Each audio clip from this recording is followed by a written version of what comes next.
Halo teman-teman, salam sejahtera untuk kita semua. Perkenalkan, nama lengkap saya Elizabeth Matutina, biasa dipanggil Lilis, dari kelas 11 TKJ 1.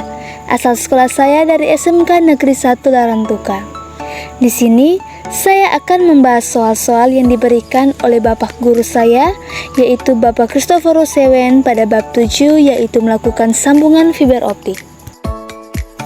Nah, di sini sudah terdapat 5 soal yang akan saya baca dan akan saya bahas. Soal pertama, jelaskan dan tuliskan proses penyambungan fiber optik. Nomor 2, sebutkan kekurangan dan kelebihan dari fiber optik. Nomor 3, sebutkan faktor-faktor yang mempengaruhi performa sambungan fiber optik. Yang keempat, sebutkan kebutuhan peralatan dan jelaskan fungsi dari peralatan tersebut pada penyambungan kabel fiber optik. Yang kelima, sebutkan dan jelaskan kesalahan dan cara mengatasi pada proses penyambungan kabel fiber optik. Pada soal nomor 1 ditanyakan, jelaskan dan tuliskan proses penyambungan fiber optik. Jawabannya, berikut langkah atau proses penyambungan fiber optik. Proses penyambungan fiber optik atau dikenal sebagai splicing dilakukan untuk menggabungkan dua ujung kabel serat optik sehingga sinyal cahaya dapat berjalan terus-menerus tanpa hambatan. Tahapan umum dalam splicing pemanasan meliputi 1. Pemotongan. Ujung serat optik dipotong dengan alat pemotong serat optik untuk memastikan tepi serat yang rata dan bersih. Yang kedua, pembersihan. Bagian ujung yang dipotong dibersihkan terlebih dahulu dari debu dan kotoran menggunakan cairan pembersih khusus. Yang ketiga, pemanasan. Ujung serat yang dipanaskan menggunakan fusion splicer hingga titik leleh yang ditentukan. Yang keempat, penyambungan. Ujung serat yang dipanaskan dan digabungkan secara permanen, kemudian didinginkan untuk membentuk sambungan yang kuat dan rendah kehilangan sinyal. Pada soal nomor 2 ditanyakan, sebutkan kekurangan dan kelebihan dari kabel fiber optik. Jawabannya, berikut ini adalah kekurangan dan kelebihan dari kabel fiber optik. A. Kekurangannya, yaitu rentan terhadap kekurangan fisik, biaya instalasi yang tinggi, memerlukan peralatan tertentu, dan rentan terhadap pencurian.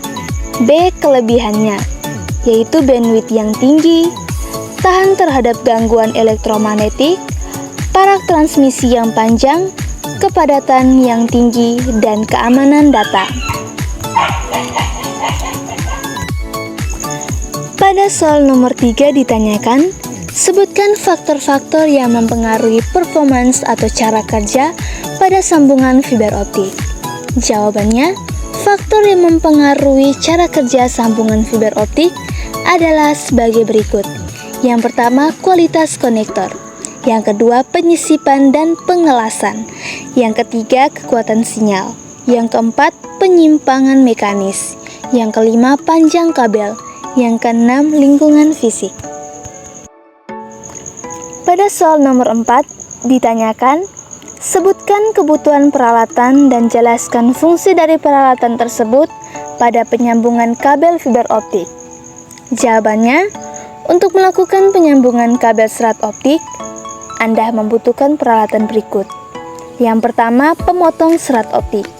Dapat dilakukan untuk memotong ujung kabel serat optik dengan presisi sehingga dapat disambungkan dengan sempurna. Yang kedua, penyambung serat optik. Digunakan untuk menyambungkan dua ujung kabel serat optik secara permanen. Yang ketiga, alat penguji serat optik.